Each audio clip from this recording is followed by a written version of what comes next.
Hello and welcome to the next video in my series where I am talking about switching from Apple to Android.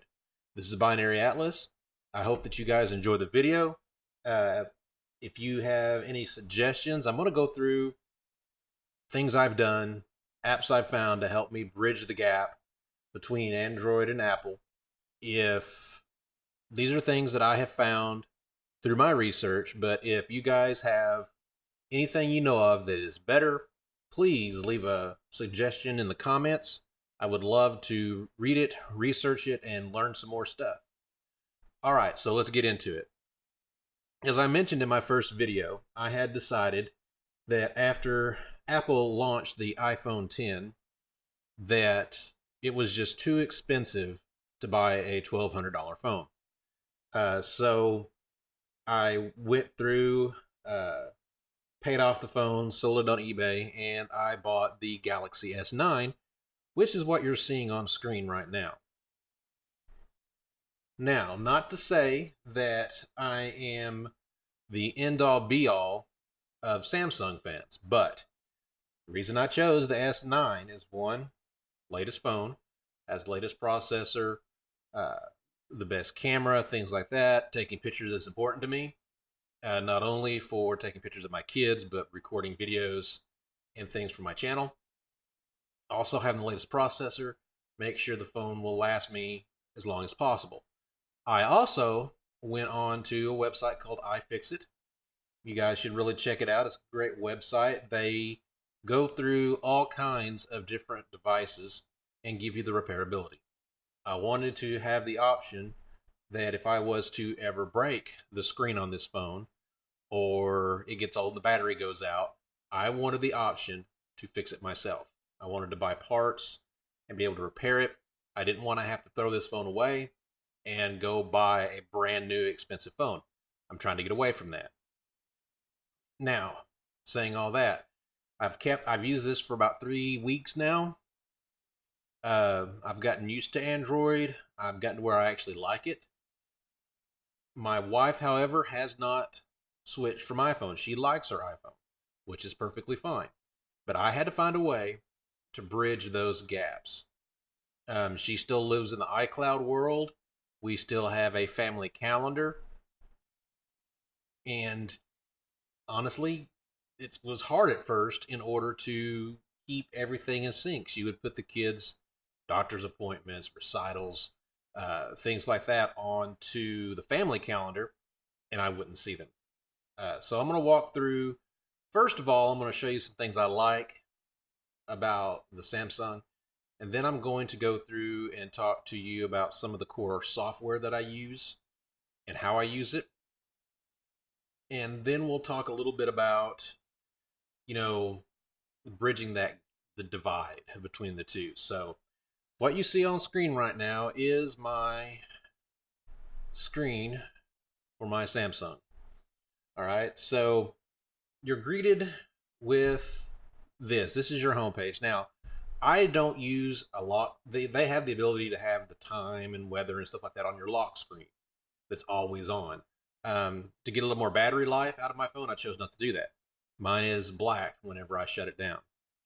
Uh, but right now, I've got the weather in the center. I've got my own Superman background because, I'm a Superman fan, if you haven't been able to tell from my previous videos. Uh, Pretty much anything notification wise, quick setting wise, is a swipe down from the top. You can see I got a ton of notifications already. I'm going to clear those out, right? So you have your basics at the top here. And you've got your Wi-Fi, your sound, your Bluetooth, orientation, flashlight, airplane mode, Samsung Smart Things, which I don't really use because other than this phone, I don't have any other Samsung connected products in my home. Not because I don't think they're good, but just because I just don't. Uh, I've got the weather channel here that stays up. You can see side sync. Side sync is what I'm using right now to get my phone to the screen so I can record it for you guys. I use LastPass, which is an incredibly good password manager for anyone that uses that. All right, so you got your basic. I keep my basic apps that I use all the time at the bottom, just like you would with an iPhone, right? You get your little bottom tray, but I don't fill up the screen. And as you can see, I don't really have my swipe screens filled up either. I've got some basic stuff there, but nothing to write home about. Now, the one thing I like about what Samsung has done with this version of Android is they have given you a little tray. So I do like that. So I can swipe that out. The stuff I use the most often is sitting right there. I can swipe again to my most recently used contacts. I can swipe there again to capture my screen, which is great for me as a YouTube creator so that I can capture things. All right. So you got your phone. Your phone is basic, right? It's a phone, but it works just like everything else. You get your recents, your contacts, places. You've got your messages. Now, this is Samsung messages. Samsung has a couple of pre built apps that come with their phones. And so I am using messages. Why am I using it? Because I see no real big difference in functionality, right? Same with email. This is Samsung email. It's an email checker. I haven't really found one that I truly just love per se. There's several out there. I might make another video in the future with just reviewing email apps because there is so much you can do with email apps. You got Chrome, which is your web browser, my web browser of choice, and then you got your camera. The Samsung camera does an incredibly good job. I've had no problems with it. I did some slow mo stuff with my kids that was really awesome. Uh, it's got filters and stuff on it if you want to do that. But yeah, it's really cool. I like it. It's responsive. It does fine. Now to get to all my apps, you swipe up. Now you're on the page that keeps every app on your phone. As you can see, I've got quite a lot. I've got absolutely everything I used on my iPhone had an Android app. I did not find an app that I didn't have the equivalent. Uh, so that's great. Now, some of the major apps that I use that you're going to want to use. All right, so you're in the Android world, right? So Drive, that's going to be your files. Uh, Duo, Duo, I'll talk about again here in a minute, but Duo is the bridge for FaceTime. Now, FaceTime can't call Duo and Duo can't call FaceTime, but you can put the Duo app on both iPhone and Android and you can make a video call with it and it is really good quality. Photos, that's your online photo storage. So anything you take on your camera, you can have it uploaded photos. Basically, it's your photo storage just like on iCloud. Here's all your Samsung apps. So these are the apps that Samsung provided on the phone. I don't use their internet. The My Files app is kind of nice. On a Android phone, you get much more access to the file system, so I can actually store files on here if I need to, things like that. Samsung Gear, that's my watch that you see here. Might do another video in the future on just the watch. Cheaper than Apple Watch and just as functional. Really like it. Samsung Health is really neat. I like it. It is the app that helps you keep track of your steps, your heart rate, and all that kind of stuff, just like the Health app does on Apple. It does a fine job. I have no problems with the metrics it's keeping. Uh, it has some other really cool features that I don't use. It has the ability to call a doctor, believe it or not. Samsung Health has a program that you can join to where if you're not feeling well, you can put your symptoms in and it will connect you with a live doctor over your camera that can diagnose you and prescribe you medicine. Uh, my insurance does not cover it here in Arkansas, so I have not tried it, but it seems like a really neat thing. I've heard of other things like it. I really like the telemedicine and everything coming to your home. I think it's great. I'm really looking forward to see how that fleshes out in the future, and hopefully our insurance will support it here soon. Samsung Notes, note taking app. I use it, it's fine. The Samsung Plus app, I'm going to go ahead and show you this one. This one's pretty neat. This is the help and care app for your phone, right? So it's going to give you tips on how to use your phone. This is where you're going to get diagnostics.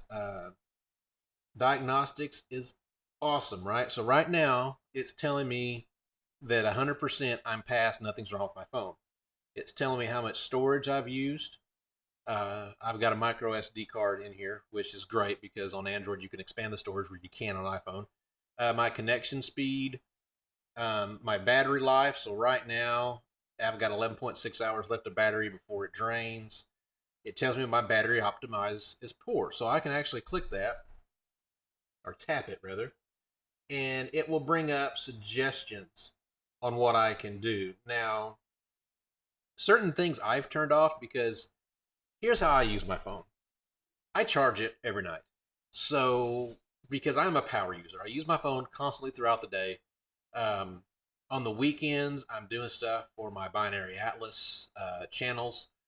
During the week, in my day job, I'm an IT manager, so I am getting tons of constant notifications and emails and making phone calls and taking pictures and all this kind of stuff. So I actually pretty much do drain a lot of my battery by the time I get home. So it's not like I'm plugging my battery in at night and it's 80%. No, it's like 20%, 30%. I also game on it.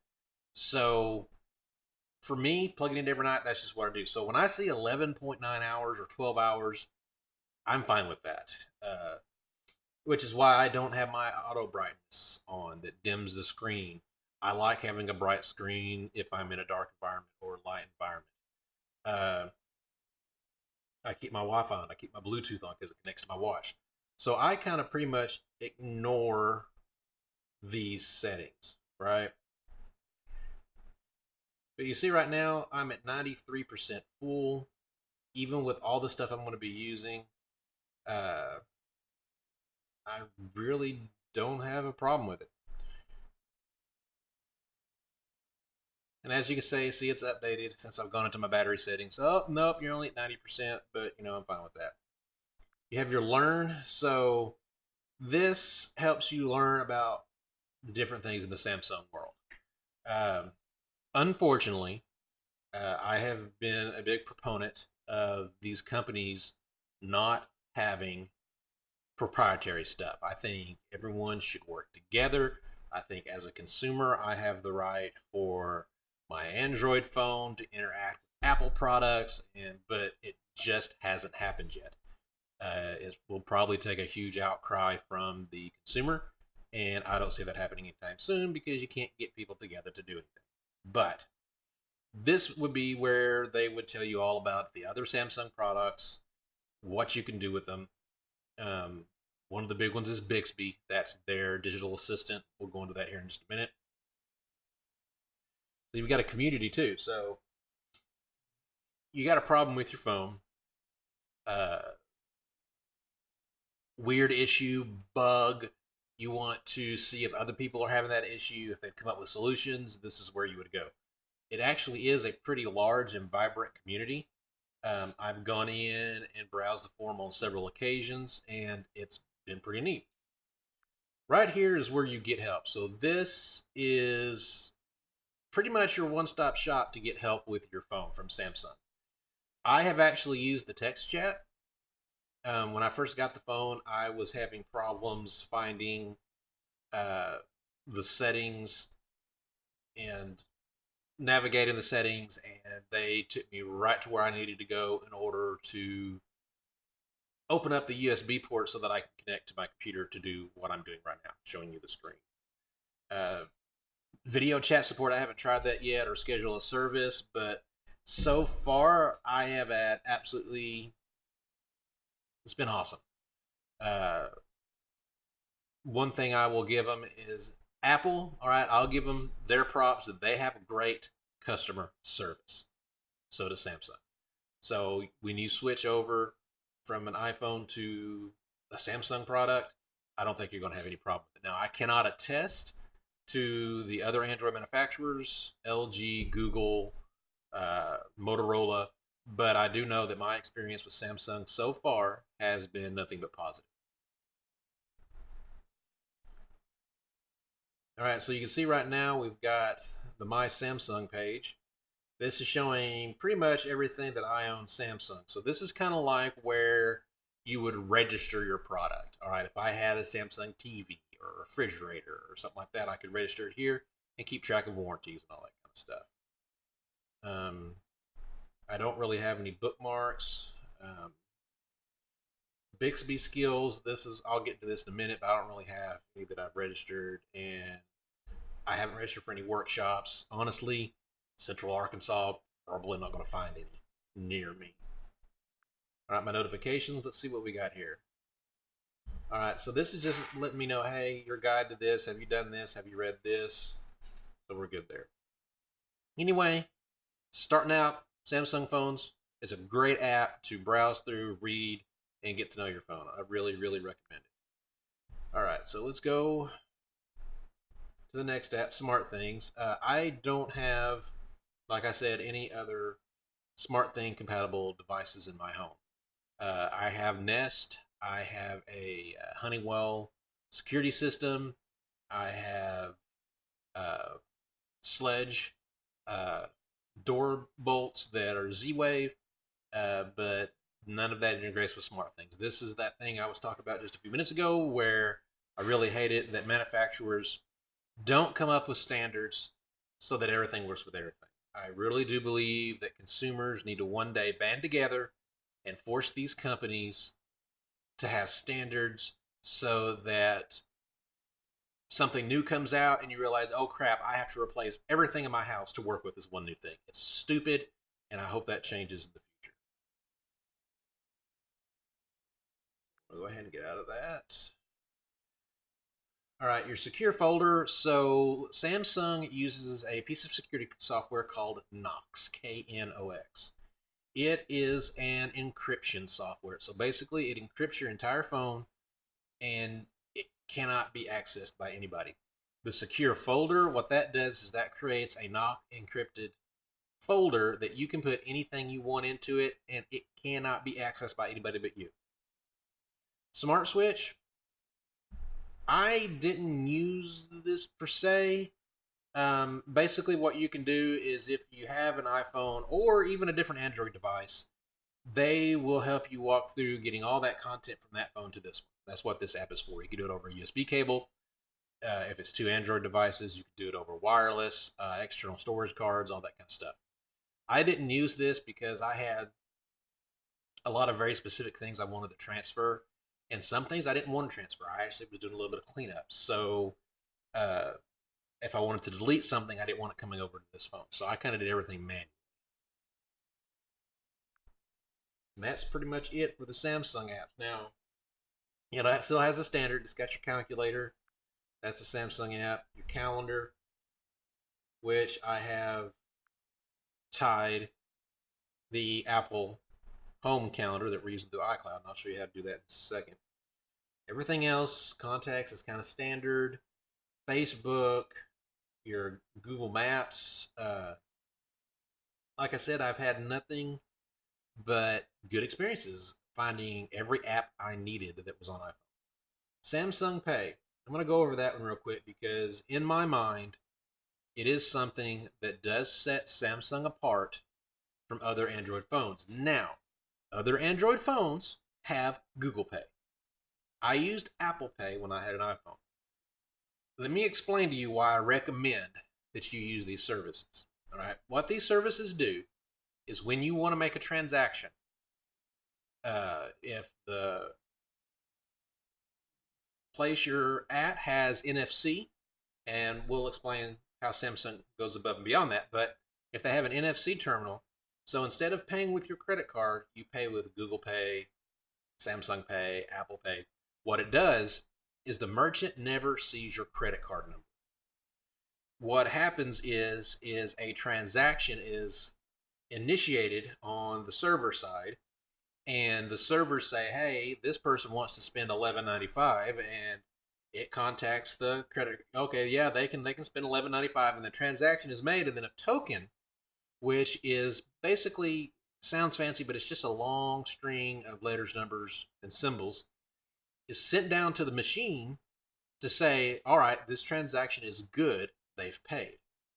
What this means is that the merchant at no point in this process has seen your credit card number. So if the merchant gets hacked and someone gets a hold of that number, they can do absolutely nothing with it. It protects your data. So I recommend that you use these services as often as you can. Now, I mentioned that Samsung goes above and beyond that. So we're going to talk about that.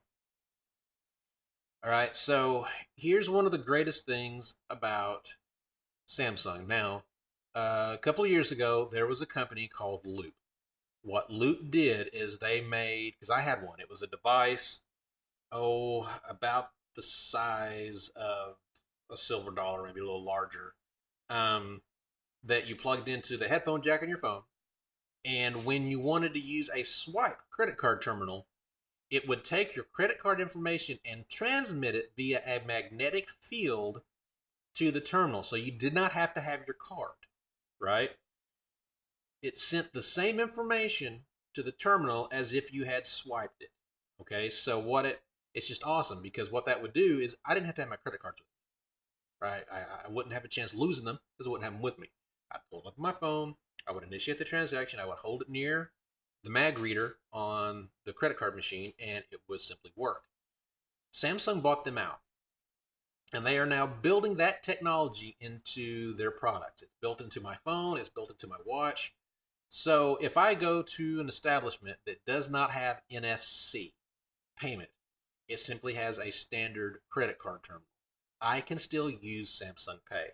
It does not send my credit card number, it still sends that token and that whole process we were talking about, but it sends it magnetically to the terminal so that I can still be secure. It's a great feature. Samsung really made a good choice when they bought this company, and it's one of the honestly, it's one of the features that is probably going to keep me staying with Samsung. It's just such an incredibly convenient feature that other features from other phones would really have to wow me before I would ever consider anything else, just because it is so nice. All right, so that's my spiel on that. I've gone over all the standard stuff. So now is a good time to talk about how I synced everything up. So I told you that there's a lot of different ways you can do this. Okay, you can use an email client like Outlook. All right, Microsoft, believe it or not, makes Microsoft Outlook for Android. It is honestly, it's a great email app. I have no problems with it. It allows you to check your iCloud account, and it will pull in your iCloud calendar. Now, what I did not like about it is the calendar only existed inside the Outlook app. It did not put it into my regular calendar on my phone. Therefore, some of the services that I would use didn't have access to that information. So I opted to pay for an app called SmoothSync, right? And this is SmoothSync. SmoothSync was actually worth it. I think it was like $3 in the App Store. It basically goes out to my iCloud account, and it periodically takes all the information there and syncs it down to my calendar on the phone. So when my wife makes an addition to the family calendar, adding something for the kids or her or whatever, it syncs down to the calendar on my Google Calendar, and my Google Assistant, Bixby Assistant, are able to see that information, and I'm able to keep track of things. And for me, that is really, really important because I tend to get so busy and focused on what I'm doing that I tend to forget that my wife has told me about an appointment. So it really helps keep me in check, and it helps bridge that gap between her iPhone and my Samsung. All right, so talked about that. Last thing I want to talk about is the Bixby Assistant. So everybody today has some form of digital assistant they're trying to get you to use. Microsoft has Cortana that's built into Windows. Apple has Siri. Google has the OK Google, uh, and Samsung has Bixby. Right? They all honestly do about the same thing. None of them are actually all that good. They are getting better at the intelligence part of these guys. They are getting better at recognizing your voice. Things are improving, but as it stands right now, I cannot tell you that any one of them has something that makes them so much better than the others. Bixby can be accessed by swiping or by holding the Bixby button, of course, on the side of the phone. Uh, Bixby is just going to give you an overview of everything that's happening in your day. Every time you use it, you get XP that ranks you up. They kind of try to make it a contest for you to use Bixby, so you use it more. As you can see, it's telling me I need to do my sit-ups tonight. Recent emails, contacts, news feeds, Twitter feeds, trailers, just all kinds of stuff, right? And you can ask Bixby to do things. Now, the one huge advantage Bixby does have on the Samsung phone is that Samsung has integrated it into the phone. Therefore, if you don't know where a setting's at, or if you want to change a setting quickly, you can ask Bixby to change that setting. So I'm going to go ahead and do that right now. Set my phone to vibrate.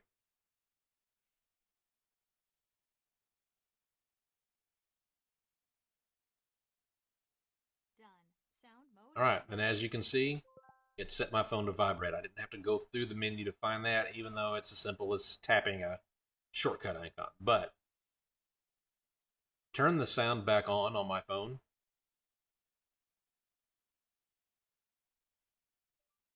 And it's turned back on.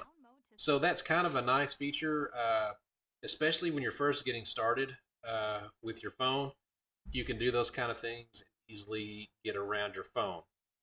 Uh, like I said, I don't have a lot of connected smart Samsung devices around the home. Supposedly, you can interact with those with Bixby. That might be something I do in the future if it generates enough interest on the channel. Leave a comment. I'll see about maybe getting at least one smart device so that I can do some experiments on talking to that device.